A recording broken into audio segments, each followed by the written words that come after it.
हम धन हो गईनी तहरा ऐसन पतो के पाके।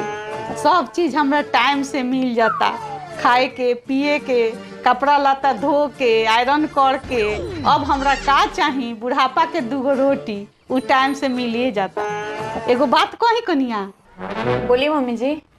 तहर बहिन नु हमरा बड़ा अच्छा लगेला, अब बड़ा मीठ बोली ओकर लागेला, आ संस्कारी भी बिया।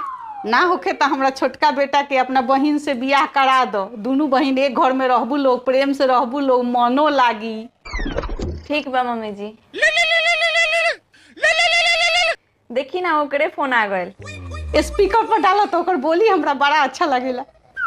हेलो। हाँ दीदी, आज मार्केट जाइबे? ना बहन आज ना जाएम, उ मम्मी जी के तनी तबीयत खराब हो गइल बा।